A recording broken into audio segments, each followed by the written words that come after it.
What do you have an extremely strong opinion on that is ultimately unimportant. I hate people who stand right in front of an elevator door waiting to get on.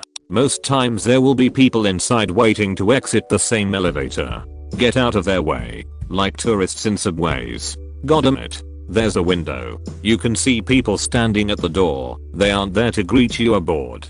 Get the frick out of the way. Japan. Lines on the ground showing people where to queue for trains and subways. It's like magic how smoothly the system operates because people can follow simple rules. When I walk on a sidewalk with my friends, I don't wanna be the third wheel walking behind. Neat. Mine is assholes that walk 3 abreast on the sidewalk. Walking 3 abreast is absolutely fine. Being ignorant of those around you and refusing to get the frick out of the way is the issue. Mulan is not actually a Disney princess as she married a general. They didn't get married until the awful straight-to-video sequel. Technically the first movie ended on them going on their first date. Similarly, people hailing Frozen as the first feminist Disney movie because 2 girls save each other when an evil man tries to romantically deceive one naive girl to overthrow their kingdom. Now I know that the F word is highly debatable as to what it is, what isn't, what's not, and is a sensitive subject on Reddit, but hello, if we are talking firsts here, Mulan did not find purpose in being a bride. Existential crisis after failing at the matchmakers, focused on saving her father's life by risking her own, albeit disguised as a man, and through her wits, ended up saving all of goddamn China, the biggest country in the world, and everyone in attendance at the palace plus the emperor bowed down to her in her female form. Yeah, she got a man in the end, but he loved her for her intelligence, outspokenness, and power, which was considered unattractive in their society of women being only meek submissive brides. That was almost 20 years before Frozen. This, and also Princess and the Frog and Brave were feminist movies too. Merida did not end up with anyone, and she tried to fight for her own hand in marriage. There isn't enough respect for original flavor Goldfish crackers. Half the shelf space is devoted to cheddar flavors, and the other half is devoted to all the bizarre new flavors, cookies and cream, pizza, stracciatella, etc. But there's only one small spot for original flavor, and it's always sold out, because original flavor is the best. Get your crap together, Pepperidge Farm. One complaint that I have about Goldfish is that nobody realizes how big a serving of Goldfish really is, particularly my daughter's Daycare. A serving of Goldfish is 55 pieces and has 140 calories. That's a crap ton of Goldfish. But for snack time, they'll give my daughter 10 freaking Goldfish. That's a grand total of 25 calories. What the hell? When it's string cheese day, she gets a full piece of string cheese for 80 calories. When it's granola bar day, she gets a full granola bar for 90 calories. But on Goldfish day, she gets 25 calories worth of snack. Plus, and this is more ridiculous, they count Goldfish as dairy. What the hell? And because they count it as dairy, the kids get water as a snack instead of milk. It's rowly utter bullcrap. So my daughter comes home hungry because she's missed out on her typical 150-200 calorie snack break and got 25 calories worth of Goldfish. She comes home hungry and I have to give her another snack. And because it's so close to dinner, she doesn't want to eat her real dinner. God damn it. Okay, it's not really that big of a deal. My daycare is actually pretty good. They don't have Goldfish that often and it really is just a minor inconvenience. But still, this is my favorite comment in this thread. People who leave shopping carts sitting loose in parking lots because they were too lazy or don't have time to put it in the cart corral. If you leave it in a parking space or blocking one, you're an idiot. If you just leave it sitting out somewhere, also screw you. If there's much wind, that cart is going to hit somebody's vehicle. My car has 2 huge dents from shopping carts. I wish this was a finable offense. Someone's car gets dinged because your fat ass is too lazy to put the cart away. Fined, plus responsible for paying vehicle damage. There was this woman at the grocery store this past winter who was parked next to me, and her lazy ass simply pushed the cart in front of my car, not realizing it was my car until seconds later, when I arrived at it, when the cart carol was only a few steps farther. I angrily grabbed her cart, glared at her and her husband, while slowly walking in front of their car, and put the cart where it belonged. They sped out of there. The look of fear and shame on their faces was priceless. I wasn't going to hurt anyone, but I do look incredibly mean. Restaurants that don't accept credit/debit cards. I have a mental list of places that do that, and I avoid them like the plague. A local liquor store was like that. Cash and checks only. Some merchants get really agitated about those processing fees. They don't realize that people spend more freely with their cards. Net benefit. Successful retailers have known the power of credit for centuries. Unsuccessful ones think they can game the system. Rant. I mean, yeah, it's not even about me spending freely, it's about very rarely having cash on me, and there being so many other options. So why would I choose the one that forces me to make an extra stop at the ATM to get cash? Loading a dishwasher is not only both an art form and a science, but also an expression of the state of your soul. I cannot respect anyone who cannot load a dishwasher properly. Outwardly, I will continue to be polite and friendly towards them, but inwardly I have judged and dismissed them. People who put all the plates facing different directions shudders. People who put dishes facing upward so they collect water cringes.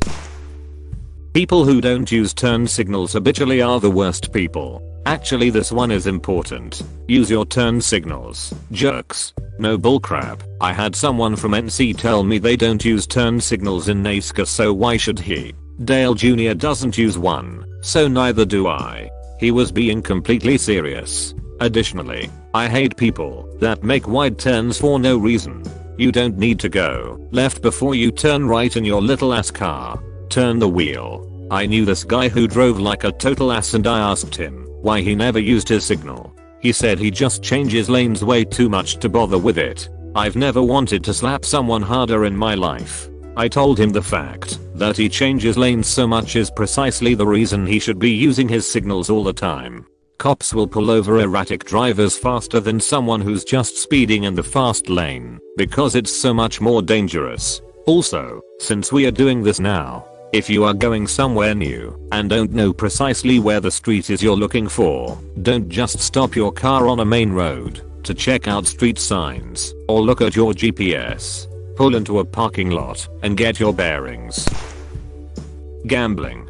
I live in Nevada, so gambling is pretty much everywhere. I used to work at a gas station on Graveyard that had video poker, Keno, etc. And if I was by myself, I couldn't do most of my other work because management wanted us to keep an eye on the gamers. I've never understood why someone would feed hundreds of dollars at a time into our slots, lose it all, and keep coming back to do it again. I would get more worked up about people sitting there for 1.5 to 2 hours than I should have, because it felt like a major waste of time, but it's their money to waste, and I couldn't kick them out. I tried one of the dollar slot machines.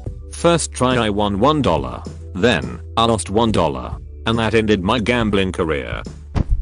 That all Halos after Halo 3 are pandering to the Cody gamers, and that adding sprint and the class system absolutely ruined the games. I'd say 343's Halo is where I draw the line. Form Reach was the last Halo to feel like Halo. I agree. Reach was definitely new, but it still felt like Halo. Tampons and pads where I live are taxed as a luxury item, but incontinence pads are not. I'm sorry, I didn't realize me not wanting to be a walking biohazard was a luxury. It's stupid. They are a necessity and should not be taxed. Moved to Pennsylvania. We don't tax food, clothes, or period stuff. You mean like Renaissance fair stuff, or lady stuff? The only good fig Newtons, or as they are now being called, Newtons, are the actual fig Newtons. And not that fat-free crap. It's already a cookie/pastry. That implies a fruit is involved. Why do you need fat-free? Or apple cinnamon flavored? Get out of my house. Fig Newtons are the crap. I'll eat a row at a time when I buy them. I agree that the original is best. However, I gotta say that the strawberry flavor is pretty damn good too. There should be a federal law that, if a manufacturer puts a sticker on a product, that sticker must be easily removed by the consumer with no residue left. Actually, this is extremely important. Let's start writing legislation. Houses with fake window shutters that are far too small to cover their windows, if they actually were to function. Real fake shutters? Are you tired of real shutters cluttering up your house? Raisins do not belong in coleslaw. Do not bring coleslaw to my 4th of July cookout if you put raisins in it. Just because they are the fancy type golden colored instead of black does not make it okay. What the hell is wrong with you? Slivered almonds, however, are acceptable. The design of bathrooms. I walk into every public restroom and start questioning every design aspect of it. Why is there a shelf above the urinal at eye level height? Why should I have to bend backwards to pee? Because you decided that was a good height for a shelf. Why is it so hard to create stall doors without gaps in them? Why is there no garbage can by the door, so I can use my hand towel to open the dirty door? Why is this urinal directly next to the sink without any type of divider? That man washing his hands is staring at my treats. Why can't toilet seats work like stadium seating, so that they are always up when not in use? Specifically for men's restrooms. All it takes is one asshole peeing on the seat to ruin it. Why are urinals designed in such a way so they are prone to clogging and open for splashback? Seriously, I'll come back from the restroom and report to all my friends all the flaws I came across. They are not even things that cost much money to fix. It's okay to put ketchup on a hot dog. I've never not put ketchup on a hot dog. Is this something that people disagree with? It's a Chicago thing. In the city's meatpacking days, it was common for ketchup, as an insanely strongly flavored condiment, to be used to disguise the taste of the spoiled hot dog underneath, and it just never recovered from that stigma. Nowadays folks will say that the flavor is overwhelming and overpowers the other flavors of a Chicago dog, specifically mustard, relish, tomato, pickle, celery salt, sport peppers. When cashiers give you change, they should give you the coins first and paper money second. Anyone who has ever gotten change in their life knows that the coins slide off the bills, and it is more difficult and time consuming to put back in your wallet with coins sliding all over the place. Yet 90% of cashiers still put the coins on top of the bills. You have made me a better cashier. Thank you.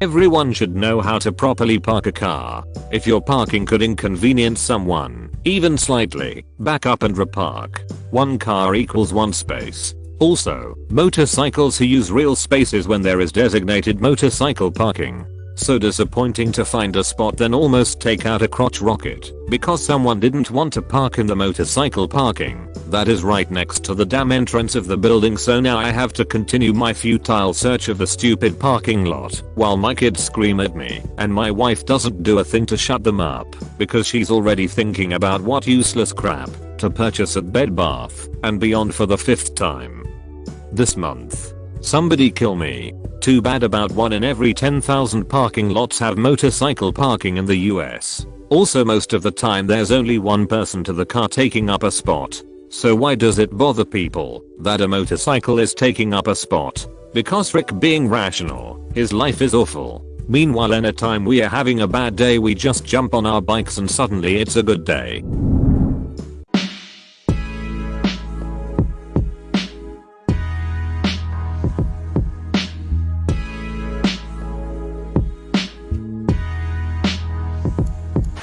Wear your goddamn seatbelt. I swear to God, if I have to go to another funeral that could have been avoided by wearing a seatbelt, I'm just going to lose it. It's not as uncomfortable as being ejected from a moving vehicle or being decapitated by the windshield. You don't look cooler by not wearing one. You just look stupid and reckless. Literally one of the easiest things you can do to not die.